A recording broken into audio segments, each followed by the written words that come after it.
Hello everyone, welcome back to our channel. இன்னைக்கு நம்ம சேனல்ல காலிஃப்ளவர் கிரேவி எப்படி செய்யறதுன்னு பார்க்கலாம். தேவையான பொருட்கள்: காலிஃப்ளவர், பட்டை, லவங்கம், ஏலக்காய், பிரியாணி இலை, சோம்பு, வெங்காயம், தக்காளி, இஞ்சி, பூண்டு, காய்ந்த மிளகாய், மிளகாய்த்தூள், முந்திரி, சீரகத்தூள், கரம் மசாலா, மல்லித்தூள், உப்பு, மஞ்சள், எண்ணெய்.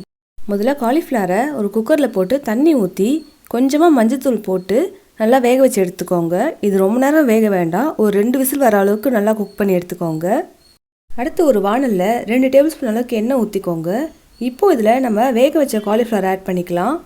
இதை லைட்டாக ஃப்ரை பண்ண போகிறோம். இதில் கொஞ்சமாக மஞ்சத்தூளும் தேவையான அளவுக்கு மிளகாய்த்தூள் 2 டீஸ்பூன் ஆட் பண்ணிக்கோங்க. காலிஃப்ளவர் ஓவராக குக் ஆகாமல் இருக்கிறதுக்காக இப்படி பண்ணுறோம். அடுத்து இதில் தேவையான அளவுக்கு உப்பு சேர்த்துக்கோங்க. இதெல்லாம் சேர்த்து நல்லா ஃப்ரை பண்ணிக்கணும். ஒரு 3 நிமிஷம் இந்த மாதிரி நல்லா பரட்டி விட்டுட்டே இருங்க. இப்போ பார்த்தீங்கன்னா காலிஃப்ளவர் நல்லா ஃப்ரை ஆகிடும். இதை எடுத்து வச்சிடலாம். அடுத்து அதே வானலில் 2 டேபிள் ஸ்பூன் அளவுக்கு எண்ணெய் ஆட் பண்ணிக்கோங்க. இப்போ எண்ணெயில் எல்லா மசாலா பொருளும் ஆட் பண்ணிடலாம். அடுத்து இது கூடவே 1 டீஸ்பூன் சோம்பும் ஆட் பண்ணிடலாம். இதெல்லாம் சேர்த்து நல்லா ஃப்ரை பண்ணிக்கோங்க. அடுத்து இதில் வெங்காயம், தக்காளி சேர்த்துக்கிறோம். 4 வெங்காயம் சேர்த்திங்கன்னா 2 தக்காளி சேர்த்துக்கோங்க. அடுத்து இதில் ஒரு துண்டு இஞ்சி, 4 பல் பூண்டு சேர்த்துக்கிறோம். இதெல்லாம் நல்லா வதக்கிட்டு 4 காஞ்ச மிளகாய் சேர்த்துக்கோங்க. அடுத்து ஒரு 6 இல்லை 7 முந்திரி சேர்த்துக்கோங்க. இதெல்லாம் சேர்த்து நல்லா ராஸ்மல் போகிற அளவுக்கு வதங்கணும். நல்லா வதங்கின பிறகு இதை கம்ப்ளீட்டாக ஆற விட்டுருங்க. ஆறின பிறகு கொஞ்சமாக தண்ணி சேர்த்து ஃபைன் பேஸ்ட்டாக அரைச்சி எடுத்துக்கோங்க. அடுத்து ஒரு வானலில் 2 டீஸ்பூன் எண்ணெய் ஆட் பண்ணிக்கோங்க. இப்போது இதில் நம்ம அரைச்சி வச்ச இந்த பேஸ்ட் ஆட் பண்ணிடணும்.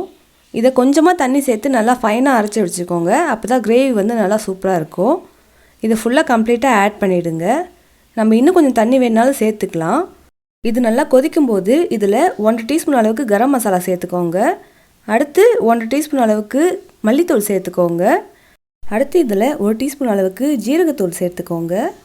அடுத்து 1 டீஸ்பூன் அளவுக்கு மிளகாய்த்தூள் சேர்த்துக்கிறோம். நீங்கள் மிளகாய்த்தூள் பார்த்து சேர்த்துக்கோங்க. நம்ம ஏற்கனவே மிளகாய் ஆட் பண்ணியிருக்கோம். அடுத்து இது தேவையான அளவுக்கு உப்பு சேர்த்துட்டு 1/4 டீஸ்பூன் அளவுக்கு மஞ்சள் சேர்த்துக்கிறோம். இதெல்லாம் ஒன்றா நல்லா மிக்ஸ் பண்ணி விடணும். இந்த மசாலா பொடியோட பச்சை ஸ்மெல் போகிற அளவுக்கு நல்லா மிக்ஸ் பண்ணி கொதிக்க விடணும். எல்லாம் ஒன்றா நல்லா மிக்ஸ் பண்ணி விட்டுக்கோங்க. அடுத்து இதில் காலிஃப்ளவர் வேக வச்ச தண்ணியை ஆட் பண்ணிக்கலாம். உங்களுக்கு கிரேவி எந்த அளவுக்கு தண்ணியாக வேணுமோ அதுக்கேற்ற மாதிரி தண்ணியை ஆட் பண்ணி நல்லா மிக்ஸ் பண்ணி கொதிக்க விடுங்க. இது ஒரு 5 நிமிஷம் நல்லா கொதிக்கணும். கொதி வந்த பிறகு நம்ம ஃப்ரை பண்ணி வச்ச இந்த காலிஃப்ளவரை இதில் ஆட் பண்ணிடலாம். இதை இந்த கிரேவியோடு சேர்த்து நல்லா மிக்ஸ் பண்ணி விடணும். இதுக்கு மேலே இதில் எதுவும் நம்ம ஆட் பண்ண போகிறதில்ல. அதனால் தண்ணி வேணால் இப்போ ஆட் பண்ணிவிட்டு இந்த கிரேவியோடு சேர்த்து இந்த காலிஃப்ளவர் நல்லா மிக்ஸ் பண்ணி இது ஒரு 5 நிமிஷம் கொதிக்க விடணும். உப்பு காரெலாம் செக் பண்ணிவிட்டு தட்டை போட்டு மூடி ஸ்டவ்வை மீடியம் ஃப்ளேம்லேயே வச்சுட்டு இதை ஒரு 5 to 10 மினிட்ஸ் நல்லா கொதிக்க விட்டு இறக்குனிங்கன்னா நம்மளோட சூப்பரான காலிஃப்ளவர் கிரேவி ரெடி ஆகிடும். இதுக்கு மேலே கஸ்தூரி மெத்தியோ இல்லை கொஞ்சம் கொத்தமல்லி தழையோ தூவி விட்டு இறக்குனிங்கன்னா சூப்பராக இருக்கும். நம்ம கிரேவி நல்லா திக்காக இருந்துச்சு, பார்க்கறதுக்கு சால்னா மாதிரியே இருந்துச்சு. இதை வந்து நீங்கள் சப்பாத்திக்கோ இல்லை பரோட்டாக்கோ சாப்பிட்டிங்கன்னா சூப்பராக இருக்கும். காலிஃப்ளவரும் நல்லா குக் ஆகி மேஷ் ஆகாமல் கரெக்டாக குக் ஆகி சாஃப்டாக சூப்பராக இருந்துச்சு. கிரேவி வேறு லெவலில் இருந்துச்சு. இந்த ரெசிபியை கண்டிப்பாக ட்ரை பண்ணிவிட்டு எப்படி இருக்குன்னு மறக்காமல் காமெண்ட்ஸில் சொல்லுங்கள். மறக்காமல் நம்ம சேனலை சப்ஸ்கிரைப் பண்ணிவிடுங்க. Thanks for watching. லைக் பண்ணுங்கள், சப்ஸ்கிரைப் பண்ணுங்கள்.